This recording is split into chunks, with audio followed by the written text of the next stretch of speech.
Camerounais, Camerounaises, mes chers compatriotes, je vais, avec la plus grande énergie, condamner la sortie de M. Martial Bissok ce soir dans un direct sur Facebook.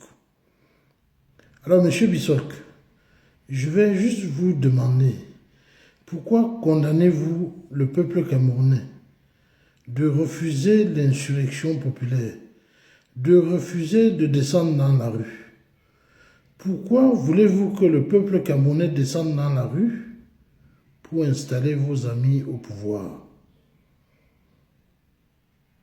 Monsieur Bissok, comme je l'ai dit dans votre direct, ce sont ce genre de discours, votre discours, qui plonge l'Afrique dans cette douleur, dans cette triste avenir, cet avenir sombre. Je vais juste vous rappeler une chose, M. Bissok, et en plus, sans parler de votre irrespect envers le président Paul Biya, et plus grave, vous appelez même à un coup d'état militaire, M. Bissok, en demandant aux gradés de prendre leurs responsabilités. Alors, mes chers compatriotes, pour ceux qui ne connaissent pas le président Paul Biya, le président Paul Biya a été directeur du cabinet civil, secrétaire général de la présidence de la République, premier ministre. Donc, quand le Cameroun avait le taux de croissance à 15%, c'était encore l'œuvre du président de la République, cette fois-ci comme membre de l'administration camerounaise au service du président Ahidjo. Le président Paul Biya prend le pouvoir en 1982. Mais dès lors,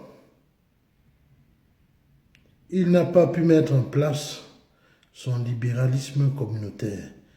Parce que le président de la République a cru au développement du Cameroun comme entité de la sous-région et en soutien aux autres pays de la sous-région CEMAC.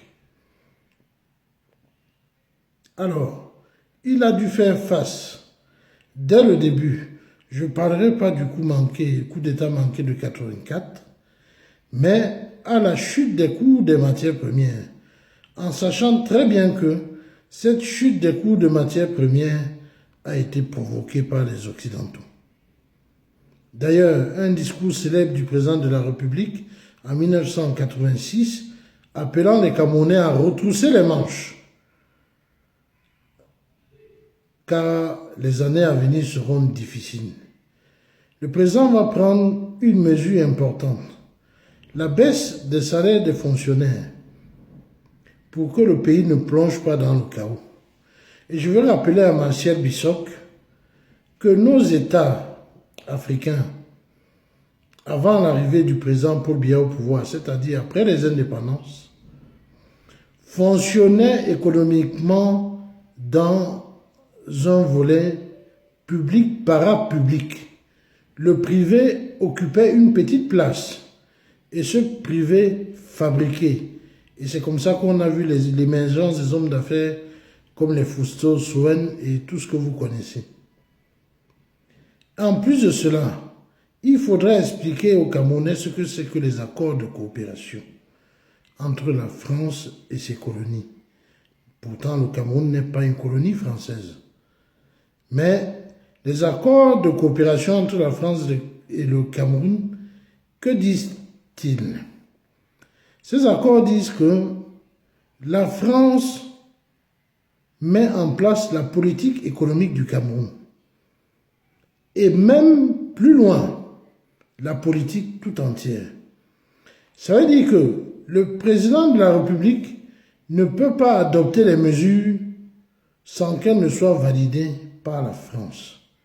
Cette situation dérange beaucoup nos États, sans parler même de la monnaie. Mais il faut souligner une chose très importante. Ces pays occidentaux, voyant que malgré les accords de coopération, les États africains réussissaient à s'en sortir sur le plan économique, Voilà pourquoi on qualifiait ces États des États en voie de développement. Nous ont ramené les institutions de Bretton Woods, le FMI et la Banque mondiale, qui ont imposé à ces États de prendre de l'argent, soi-disant les alléger au paiement de la dette, cette dette qu'on n'a pas contractée. Cette dette qui a ramené Thomas Sankara dans la tombe parce qu'il refusait de la payer. Et pour ceux qui sont natifs de cette époque, ils s'en souviennent des discours enflammés de Thomas Sankara à l'OUA, qu'on appelle aujourd'hui l'Union africaine. Alors, accord de coopération, chute des cours des matières premières. Ça ne s'arrête pas là. La France va dévaluer fortement le franc CFA, qui va impacter très violemment nos économies. Une fois, avec les accords du Fonds monétaire international et les plans d'ajustement structurel, on va voir nos sociétés parapubliques tomber, rachetées d'ailleurs, les unes après les autres, parce qu'on a imposé à nos États la privatisation. Toutes ces sociétés vont passer dans le giron du privé, mais rachetées par les Occidentaux. On se rappelle notamment de la Sotuc et de Charles Pasqua et les autres. Ces sociétés vont faire faillite une après l'autre. Il fallait casser le socle du développement de l'Afrique. Il fallait casser son tissu économique. Voilà la situation dans laquelle nos pays ont dû lutter. Et tous les présidents qui ont tenu tête à cette époque ont été liquidés ou alors ont été renversés. Parce que la France avait posté son gardien Jacques Foccart qui veillait avec ses troupes. On a connu une série de coups d'État en Afrique. Chaque président qui n'obéissait pas à la logique coloniale était renversé ou tué. À la suite de cela, les pays africains ont dû faire face à la crise des subprimes, c'est-à-dire cette crise financière qui a balayé même certains dirigeants occidentaux comme Nicolas Sarkozy et autres. Malgré cela, le président Paul Biya a lutté pour maintenir le Cameroun dans une situation à peu près normale. On aurait pu connaître le pire. Alors, avec tout ceci, M. Bissok, que reprochez-vous au président Paul Biya? À sa place, qu'aurez-vous fait? Pensez-vous que seule la corruption, que d'ailleurs le président Paul Biya a toujours combattu, la preuve, il suffit d'aller voir ceux qui sont logés à la case prison, y compris beaucoup de siens. Croyez-vous que la seule corruption aurait ramené le Cameroun dans le giron de l'émergence et les autres pays de la sous-région à arrêter de vouloir tromper le peuple camerounais? Aujourd'hui, notre président se bat pour laisser le Cameroun dans une situation viable. Eh bien non, les pseudo-intellectuels basés en Europe, ces Camerounais de la traîtrise, ces traîtres, ces enfants d'Afrique qui ont décidé de mettre nos États à genoux, de faire couler le sang des populations en s'agrippant aux Occidentaux. M. Bissok, croyez-vous que M. Tibor Nagui aime le Cameroun plus que les Camerounais? M. Tibor Nagui aime les ressources naturelles qui se trouvent dans notre sous-sol. Il s'en fout. D'ailleurs, la preuve, si M. Tibor Nagui s'intéressait aux droits de l'homme et toutes ces associations Amnesty International et les autres, il serait en Libye. Parce que là-bas, on a besoin de vous. M. Bissok, il y a l'esclavage en Libye. L'esclavage que le peuple noir a dû faire face, qui a miné nos vies et nos consciences jusqu'aujourd'hui, a repris en Libye, où les Noirs sont vendus. Et pour votre gouverne, je vais ajouter, le premier président qui a tiré la sonnette d'alarme de ce qui allait se passer, c'est le président Abdou Diouf. Dans les années 90, le président Abdou Diouf a interpellé les Occidentaux.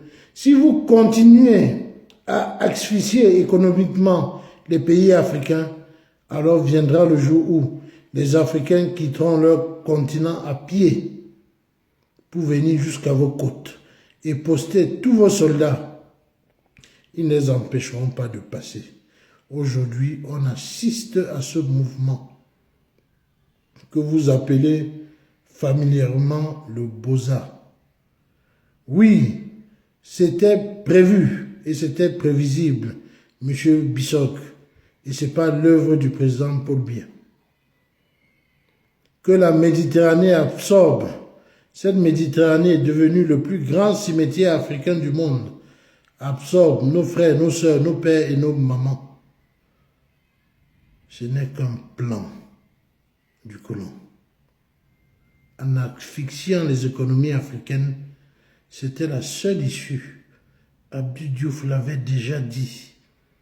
Donc, M. Bissok, vous n'avez pas appris à fabriquer le fil, à couper le beurre. Arrêtez. Le Cameroun appartient aux Camerounais. Vous n'êtes pas le seul Camerounais au monde. Si vous avez réussi, tant mieux. Mais la meilleure façon, c'est de venir aider vos frères. Par condamner des pays qui sont déjà condamnés par l'histoire. Ne renversez pas le sens de la responsabilité. Nos chefs d'État font tout ce qu'ils veulent, tout ce qu'ils peuvent pour sauver le continent africain. Et vous faites tout pour enfoncer l'Afrique. Parce que, M. Bissok, croyez-vous que la France, par exemple, va accepter de devenir pauvre parce que M. Bissok doit vivre? Les économies occidentales sont liées à l'Afrique. Ils ont besoin de notre sous-sol pour vivre. Ils ont besoin de notre sous-sol pour utiliser leur téléphone portable. Ils ont besoin de notre sous-sol pour leur électricité. Donc de grâce, stop. Le Cameroun ne sera pas un cimetière où le sang des Camerounais vont se verser parce que M. Bissok et ses amis ont décidé de prendre le pouvoir par la force. On connaît vos appointances avec Kamtongana et les autres. Vous avez échoué.